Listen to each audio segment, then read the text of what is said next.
आप सभी का मोहसिन खान क्लासेस में स्वागत है। आज के इस वीडियो लेक्चर में हम एक और इंटरेस्टिंग क्वेश्चन डिस्कस करने वाले हैं, जो कि हमारी सीरीज़ चालू है पार्शियल डिफरेंशिएशन की मोस्ट इम्पॉर्टेंट क्वेश्चन वाली सीरीज़। तो इसमें और एक हम आपको बहुत ही इम्पोर्टेंट क्वेश्चन डिस्कस करने वाले हैं।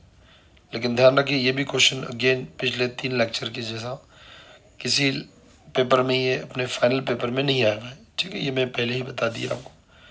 ये जस्ट आपके इम्पोर्टेंट क्वेश्चन कॉलेज के असाइनमेंट या फिर मिड एग्ज़ाम या कभी कभी फाइनल एग्ज़ाम में भी आते हैं। ठीक है, तो वैसा तो अभी तक जो 5 साल के 10 पेपर है उसमें कभी ये क्वेश्चन नहीं आए हुए। ये भी मैं इंपॉर्टेंस बताते चलो आपको, ठीक है, ताकि आपको पढ़ने में आसानी हो। फिर भी लेकिन लास्ट का एक जो एग्ज़ाम रहता है वही फाइनल, उस समय ये पढ़ ले आ गया तो 6 मार्क्स मिल जाते हैं। ठीक है, अब तो ये यूट्यूब पे है, कभी भी आप पढ़ सकते हैं। नोट, डेरिवेटिव निकालना है बेटा। ये जो डेरिवेटिव है हमारा 12वीं का डेरिवेटिव निकालना है। हालांकि टॉपिक का नाम पार्शियल डेरिवेटिव है। वैसे ये प्रॉपर्टी बेटा जैकोबियंस के अंदर चैप्टर नंबर 3 में भी आने वाली है। रियल तो ये वहीं की प्रॉपर्टी है, बट आपके बुक्स में पार्शियल डिफरेंशिएशन भी ये दिया हुआ है। वैसे ये मैं बता रहा आपको, अगर जब आप सिलेबस देखेंगे ना तो आपको सिर्फ पार्शियल डिफरेंशिएशन है, ऐसा इम्प्लिसिट फंक्शन वगैरह ऐसा टॉपिक नहीं दिया आपको, सिर्फ ओनली पार्शियल डिफरेंशिएशन है। और आप पेपर में भी देखेंगे 10 के 10 तो पार्शियल डिफरेंशिएशन के ही क्वेश्चन आते हैं। ठीक है, ऐसे इम्प्लिसिट फंक्शन, पैरामेट्रिक, ऐसे मिक्स वाले फंक्शन आपके सिलेबस में नहीं है। फिर भी अब है, पढ़ लेते भाई, मस्त है, मज़ा आता पढ़ाने में। Derivative of implicit function. Implicit की मीनिंग होती है बेटा, अभी पिछले क्वेश्चन में मैंने बताया था आपको, पिछले लेक्चर में, जहाँ वेरिएबल मिक्स हो जाते हैं उसको इम्प्लिसिट बोलते हैं। और इम्प्लिसिट फंक्शन का आपको बेटा पार्शियल डेरिवेटिव नहीं निकालना है, सादा डेरिवेटिव निकालना है। हाँ, जैसा हम टोटल डेरिवेटिव में निकालते थे उस तरह का ये डेरिवेटिव है, 12वीं वाला डेरिवेटिव है। तो इसका एक फॉर्मूला रहता है बेटा, जब भी आपको इम्प्लिसिट फंक्शन का पार्शियल डेरिवेटिव निकालना है तो फॉर्मूला इज माइनस, ऐसा सेम फार्मूला मैं जैकोबियन में भी लिख के दूंगा आपको, माइनस। यहाँ क्या करते बेटा, जब भी इम्प्लिसिट फंक्शन इम्प्लिसिट आई तो उसका एक फंक्शन बना लो जिसके लास्ट में 0 होना चाहिए। और जैसे ही आपने इम्प्लिसिट फंक्शन का एक फंक्शन बना लिए तो फिर आपको क्या करना है, उस फंक्शन को x से डिफरेंशिएट करके ऊपर लिखना है, पर उसी फंक्शन को y से डिफरेंशिएट करके नीचे लिखाना है विद एक्स्ट्रा माइनस। तो इन दोनों की डिवाइड माइनस के साथ करेंगे तो आपका जो dy/dx का आंसर आता है वो आ जाएगा। यानी शॉर्टकट में प्लानिंग समझ गए। हाँ, फार्मूला कैसे याद कर सकते हैं, फंक्शन ऊपर f बनाए तो f को नीचे वाले से डिफरेंशिएट करें, क्योंकि यहाँ नीचे dx है तो dx ऊपर चल जाएगा, फिर उसी f को y से डिफरेंशिएट करना, ऊपर वाला नीचे आ जाएगा। उम्मीद करते हैं समझा।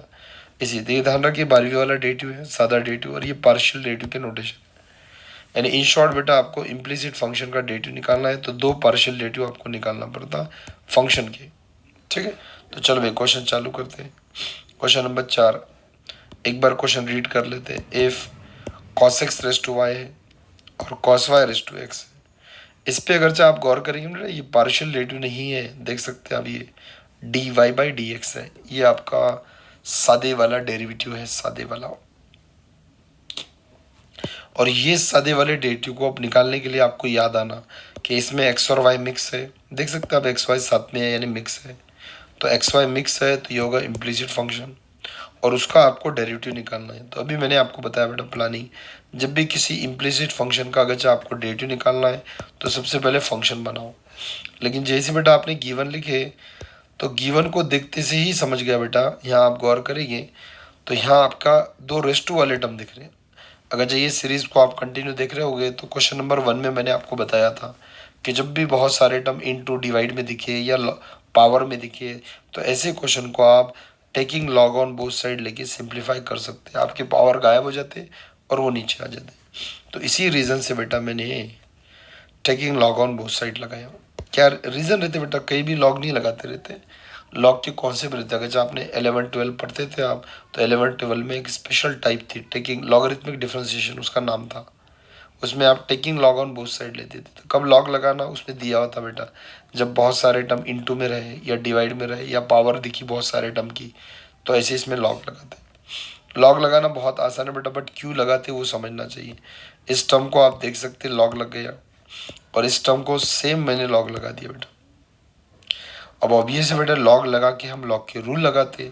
अब यहाँ लॉग के ज़्यादा रूल तो नहीं लगते बेटा, सिर्फ और सिर्फ एक रूल लगता और वो है लॉग का रूल, लॉग के अंदर कोई टर्म रही और टर्म के ऊपर पावर रही तो वो पावर बेटा सामने आ जाती है। देखो n सामने आ जाता और लॉग m बन जाता बेटा। हालांकि इतना बेसिक करने की जरूरत नहीं, आप डायरेक्ट लॉग का रूल लगा सकते हैं। ठीक है, तो चलो आगे बढ़ता है फिर मैं। तो लॉग के अंदर टर्म, टर्म के ऊपर पावर, y सामने आ गया और जैसे ही y सामने आया बीच में इंटू लगा देना। बाकी लॉग cos आपका जैसा का वैसा। आप चाहो तो cos को ब्रैकेट लगा के भी लिख सकते हैं, कोई मैटर नहीं। एंगल है, एंगल में थोड़ी सी बड़ी टर्म है तो ब्रैकेट लगा के लिखने में आसानी जाती, अच्छा रहता ब्रैकेट लगाना करके लॉग। इधर भी बेटा सेम, लॉग के अंदर टर्म है, टर्म के ऊपर पावर, पावर सामने आ गई x into remaining term log sine Y. बेटा ये g दिख रहा होगा तो साइन वाई है, मिटा के लिख देता भाई। ये भी y है और ये भी y है बेटा। होगा क्या हुआ फिर भूल गए आप। Taking log on both side क्यों लगाया, उसका रीजन दिया है हमको बेटा। इम्प्लीसिट फंक्शन में एक फंक्शन बनाना पड़ता है जिसके लास्ट में जीरो होना चाहिए। तो जीरो लाने के लिए बेटा ये पूरे टर्म को आपको ट्रांसफर करना पड़ेगा। जीरो बनाने के लिए आपको पूरे टर्म को ट्रांसफर करना पड़ेगा। ये पूरी प्लस वाली टर्म इधर आके माइनस हो जाएगी बेटा, पूरी टर्म प्लस वाली माइनस हो जाएगी। तो देख सकते हो बेटा आपके ये टर्म तो एज इट इज आपको दिख रहे होंगे और ये पूरा प्लस वाला टर्म इधर आके माइनस होगा, लास्ट में जीरो बच गया। और जैसे बेटा लास्ट में जीरो आ गया तो अब इसको आप लेट करके एक स्टेप ज़्यादा कर सकते हैं। आप एक स्टेप ज़्यादा कर सकते हैं। अगले स्टेप में बेटा हम लेट करके इसको एफ ले लेंगे, एक फंक्शन बना लेंगे let F is equal to, ये जो जीरो रहता पूरा ही लिख सकते हैं आप, जीरो के साथ भी लिख सकते हैं, कोई मैटर नहीं। लेकिन मैं बोला जो जीरो के इधर का रहता है इसको हम एफ लेते हैं। ये हमारी प्रोसेस है बेटा, इसको हम इक्वेशन नंबर 1 दे देंगे। उम्मीद करते हैं आपके पास फंक्शन किस तरह है मैंने बता दिया। जो जीरो के इधर का पार्ट रहता है उसको एफ ले लेना। अब हमने क्या बताया, आपको सादा डेरिवेटिव निकालना है तो हमने आपको लिख के दिया सादा डेरिवेटिव निकालने के लिए दो पार्शियल डेरिवेटिव निकालना पड़ेगा आपको। एक एफ वाली टर्म को एक्स से डिफरेंशिएट करो पार्शियली और एक बार वाई से। अगेन देख सकते हैं आप ये पार्शियल डेरिवेटिव का ही टॉपिक बन गया। तो करके आप देख रहे होगे तो मैंने पार्शियल डिफरेंशिएशन, देख सकते हैं आप मैंने partial differentiation with respect to इसको एक्स से कर दिया इक्वेशन नंबर 1 को। दो डेरिवेटिव हम पार्शियल निकाल लेंगे और आपका डेरिवेटिव अच्छा है बेटा, पार्शियल डेरिवेटिव एक्स से इस टर्म को एफ को, उसी तरह बेटा पूरी टर्म को पार्शियल डेरिवेटिव आप देख सकते हैं मैंने एक्स से करा। और अब क्या चलता है बेटा, तो एफ आपका बड़ा वेरिएबल है बेटा, अब तो del F by del X आ गया। और यहाँ डेरिवेटिव के रूल पेज हाथ में रखो। रूल नंबर बेटा 2, रूल नंबर 2 प्लस और माइनस में डेरिवेटिव सेपरेट होता है। रूल नंबर 2 प्लस माइनस में डेरिवेटिव सेपरेट। देखो बीच में सेंटर में माइनस है तो एक डेरिवेटिव आपका इसको चला गया और एक डेरिवेटिव आपका इसके पास चला गया, यानी प्लस और माइनस में मैंने डेरिवेटिव सेपरेट कर दिया बेटा। तो पहला डेरिवेटिव आप देख सकते हैं इसके पास आ गया और माइनस दूसरा डेरिवेटिव इसके पास आ गया, डेरिवेटिव सेपरेट हो गया। पार्शियल डेरिवेटिव बड़ा मज़ेदार रहता है बेटा, ये टर्म तो चलती रहेंगी सामने की। अब आपको बार बार बोलना पड़ेगा डेरिवेटिव कैसे चालू है, एक्स से चालू है। तो एक्स से चालू है तो ऑब्वियस है बेटा, एक्स से चालू है तो एक्स वेरिएबल हो गया, वाई तो कांस्टेंट रहता है। एक्स से करे तो वाई कांस्टेंट, वाई से करे तो वाई कांस्टेंट टर्म है और इंटू में करके कांस्टेंट टर्म बाहर आ गई। तो डेरिवेटिव आपका लॉग कॉस एक्स के पास चले गया, minus as it is. Again आप समझ के बोलेंगे तो डेरिवेटिव एक्स से चालू है, तो एक्स से चालू है ना बेटा, तो आप गौर करेंगे तो ये दो टर्म इंटू में है, एक्स और लॉग साइन वाई। तो पूरा के पूरा बेटा ये लॉग साइन वाई कांस्टेंट हो गया, क्योंकि डेरिवेटिव एक्स से चालू है तो लॉग कांस्टेंट टर्म बाहर आ गई। डेरिवेटिव के अंदर एक्स लिख के बताया बेटा, जंपिंग नहीं मारे। और फाइनली बेटा देख सकते हैं del F by del X का आंसर, वाई आपको सेम दिख रहा। और यहाँ बेटा चेन रूल लगेगा। अगेन मैं बोल रहा हूँ फॉर्मूला नंबर 5 देखो बेटा, फॉर्मूला नंबर 5 बोलता है डेरिवेटिव चलता, लॉग भी चलता, इवन बेटा लॉग का एंगल भी चलता, लॉग का एंगल भी चलता। लेकिन लॉग के एंगल में फॉर्मूले नंबर 5 के हिसाब से डेरिवेटिव एक्स चालू है तो यहाँ एक्स ही आना चाहिए था। एक्स की जगह जब दूसरी टर्म आ जाती तो इसको एक्स समझते और लॉग एक्स का फॉर्मूला बना देते। डेरिवेटिव ऑफ लॉग एक्स का डेरिवेटिव होता है बेटा 1/x, एक्स की जगह कॉस एक्स है और उसका डबल डेरिवेटिव भी लेना पड़ता कॉस एक्स का। इसको चेन रूल बोलते हैं बेटा। Log sine Y as it is और एक्स का डेरिवेटिव आप देख सकते हैं 1 लिखा मैंने। और फाइनली बेटा डेरिवेटिव खत्म होने जा रहा, सामने की टर्म एज इट इज है। कॉस एक्स का डेरिवेटिव फॉर्मूला नंबर 8 पेज में देख लो, कॉस एक्स का डेरिवेटिव माइनस साइन है और 1 से मल्टीप्लाई करें तो एज इट इज आया। और ये ऑब्वियस है, इससे इसकी मैंने मल्टीप्लाई कर दिया क्योंकि ये साइन है, नीचे cos, sine by cos tan बना लेगा। इंटू वाली माइनस को मैंने सामने ले लिया और साइन बाय कॉस tan हो गया। बाकी तो एज इट इज चल रहा बेटा, ये बोलने की जरूरत नहीं। और दैट्स इट बेटा, ये आंसर आपका आ गया। तो बड़ी ये del F by del X निकला। इसी तरह बेटा नाउ करके पार्शियल डिफरेंशिएट आपको वाई से करना है इक्वेशन नंबर 1 को। इक्वेशन नंबर 1 को, इसी इक्वेशन को अब वाई से करना है बेटा, क्योंकि हमको पता है जब भी आपको dy बाई डी एक्स निकालना है इम्प्लिसिट फंक्शन का, तो दो पार्शियल डेरिवेटिव निकालना पड़ता है, एक x से और एक y से। तो चलो x से तो हो गया और y से हम निकाल सकते हैं। ठीक है भाई, बस खत्म होने वाला है बस ये।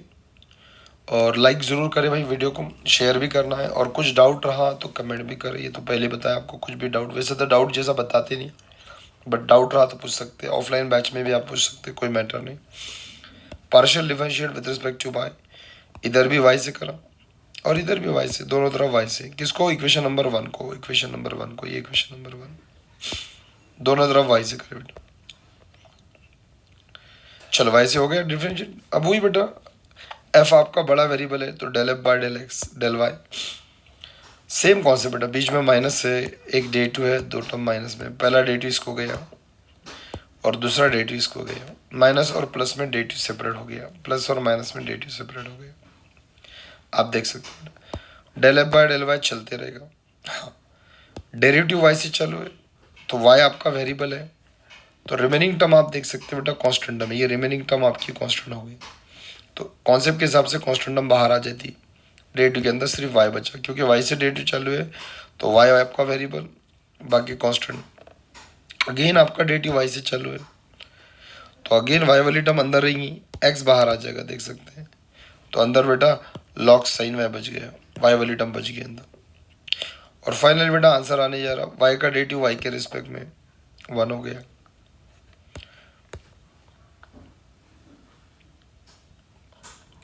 X as it is, X as it is.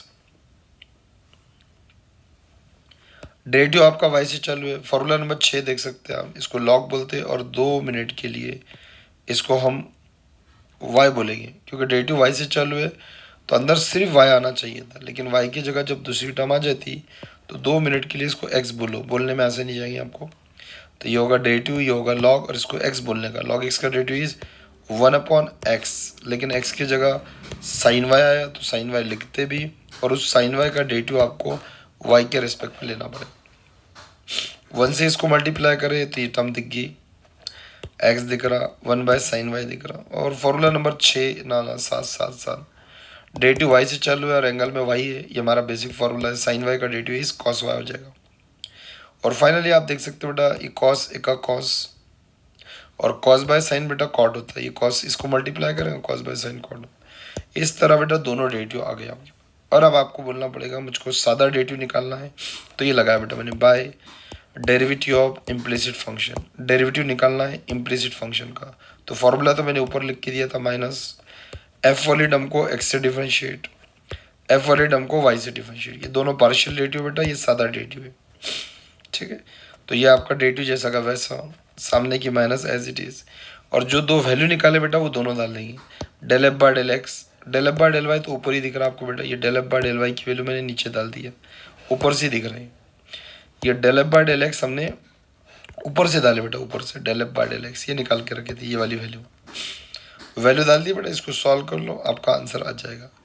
Solve कैसा किया बेटा मैंने, बाहर है सामने माइनस था, माइनस से इसको मल्टीप्लाई करते हैं, और माइनस दो टर्म रहना बेटा, दोनों को करना पड़ेगा। ये भी प्लस होगा, ये प्लस, और नीचे का जैसा का वैसा। उम्मीद करते हैं भाई समझा। कुछ डाउट रहा तो कमेंट बॉक्स में लिख के भेजना है, लाइक भी करना है, और गलती से चैनल पे नए हैं तो सब्सक्राइब भी करके रख ले, ताकि ऐसी इंपॉर्टेंट वीडियो आपको इन फ्यूचर मिलते रहे। अभी M1 भी पढ़ना है, M2 भी पढ़ना है, और M3 भी पढ़ना है बेटा, काम में ही आएगा ये। और आगे गेट भी देना है, गेट में भी आते रहती है चैप्टर। ठीक है, तो ये यूज़फुल है बेटा आपकी पूरी जर्नी के लिए, तो ज़रूर बना ले। चले नोट्स बना ले फटाफट। ये पहला स्क्रीनशॉट, दूसरा बना ले स्क्रीनशॉट, ये थर्ड भी बना ले भाई, ले ले इसका स्क्रीनशॉट और ये भी ले ले। ठीक है, तो ये बेटा जो 4 इंपॉर्टेंट क्वेश्चन थे, जनरली एंड एग्ज़ाम में नहीं आए, इसके पहले मैं बता चुका आपको, बट कॉलेज लेवल पे या असाइनमेंट वगैरह में ये क्वेश्चन रहते तो ये पढ़ा दिए, और लास्ट एग्ज़ाम के लिए भी आप पढ़ के जा सकते हैं। ठीक है, मिलते हैं फिर अगले वीडियो में। Thank you.